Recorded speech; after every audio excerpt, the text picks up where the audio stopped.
Hey guys, welcome back to my channel. In this tutorial, I'm going to show you how to create a meringue waterfall cake.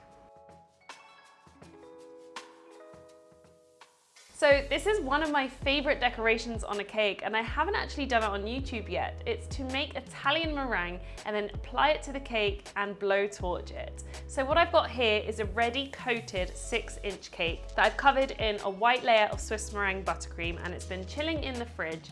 And before I make the meringue, I'm going to apply one of my chocolate drips because I love the contrast between the white and the different colors from the meringue too. So I've made some of my chocolate ganache here, and I'm going to apply it straight onto the cake and create my drips.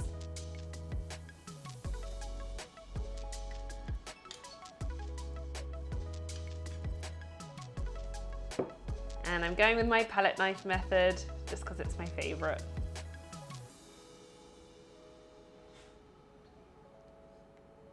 I'm just going to spread it around the cake until I'm happy with the finish.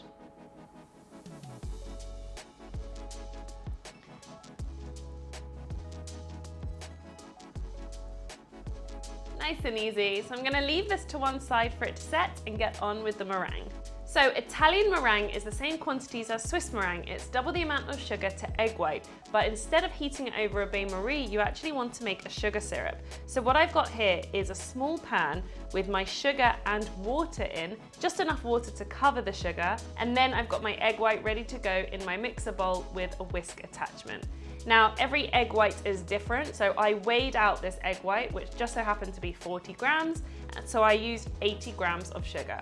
And I want to heat this until 118 degrees Celsius. Very specific, but this is called soft ball stage, and it's the temperature that you need to create an Italian meringue. Now, once this gets to that stage, it's then gonna go in the whisking egg whites. However, if I turn the egg whites onto whisk now, they're gonna over whisk. So what I'm going to do is actually wait until the sugar reaches 110 Celsius, start mixing the egg whites, then when it reaches 118, I can then pour in the sugar. So I'm gonna start heating this up and watch the temperature. So I've got the heat on a medium to high heat and let the sugar and water heat up until 110 degrees Celsius.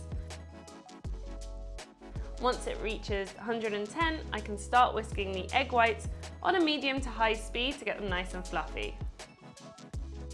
When the sugar has reached 118 degrees Celsius, I can now take the sugar over to the mixer bowl, turn down the speed, and pour the sugar down the side of the bowl into the whisking egg whites.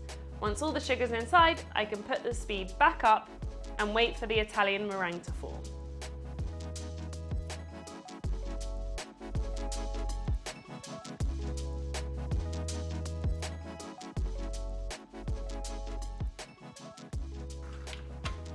So the meringue has been whisking for about 5 minutes, and now it's this beautiful stiff peak,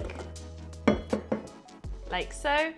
And the beauty about this meringue is the sugar syrup cooks the egg white. So this is totally safe to eat, which is why it's used a lot for topping off tarts or smaller pastries. So I'm just gonna collect as much as possible off the whisk.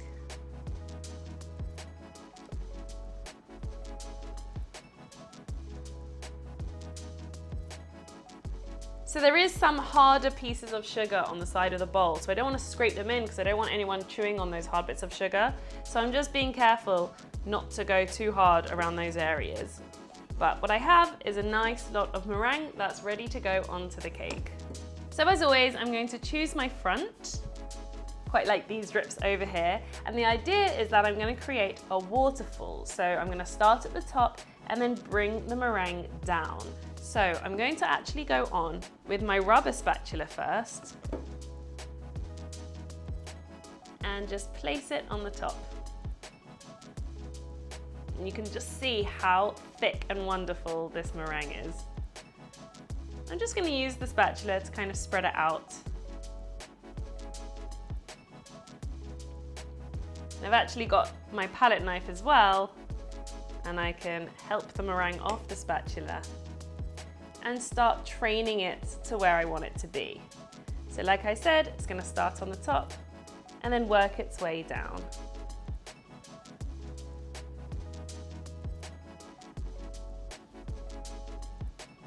And you want to be generous with this. I think it's a really like loud decoration. So don't be afraid and don't be stingy with like little bits of meringue. It's gonna sing of meringue, this cake. All the way down to the bottom. I love the little flicks that the meringue creates. So actually I'm going to create some on purpose. Using my palette knife. Wow.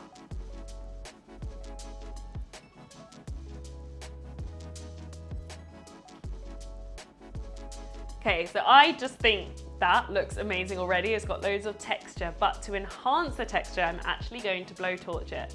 So I've actually got this kind of big, lighter mini blowtorch that I use for cakes because it's more precise. And I'm gonna use this to toast the meringue, and then I'm gonna get this beautiful brown ombre, different color effect on the meringue. And you can see straight away that it toasts the sugar inside the meringue. And you get these gorgeous array of colors. And obviously, this is fire, so be careful.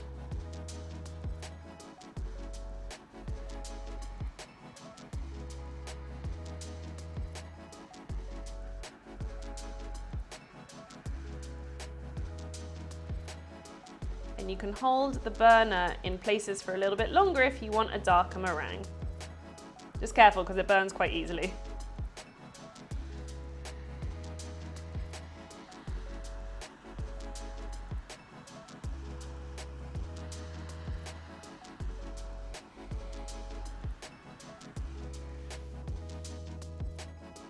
Wow, doesn't that look awesome? So I'm just gonna leave that to set a little bit because the chocolate ganache around the meringue where I torched and some of the buttercream melted slightly, so that's also something you have to be careful with. I'm gonna grab my last decorations and finish off the cake. So what I've actually got to decorate the cake are some of my meringue kisses, which sounds a bit funny. Why would I put meringue on meringue? But I actually think this is a celebration of meringue, so the more meringue, the merrier. Oh, that's quite hard to say, but anyway, you get the idea. So the meringue also acts as an adhesive, so I can just go straight on with my decorations and sit them in the meringue without adding on any extra buttercream or anything.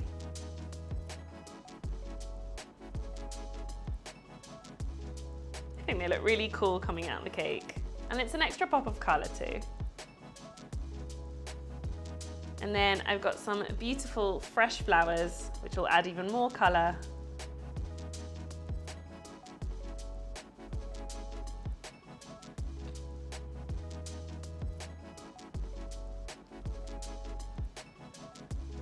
And again, they can just go straight into the meringue and will stick.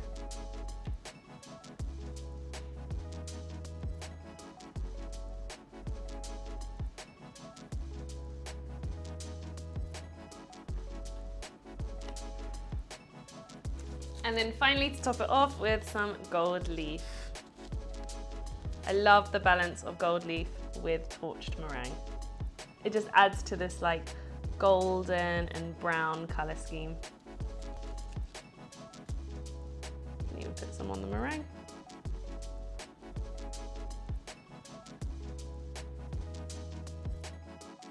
Looks really delicate and it really doesn't take long, so it's kind of my cheat decoration. There's a couple of processes involved, but I love, love, love the look of it and the taste especially, which is the most important after all. So try this technique out yourself and don't forget to tag me at George's Cakes on Instagram. Comment below with any tutorials that you may want to see, whether it's decoration specific or more recipes. And in the meantime, please subscribe to my channel. It means a lot, and like this video. Hope you enjoyed it and we'll see you very soon.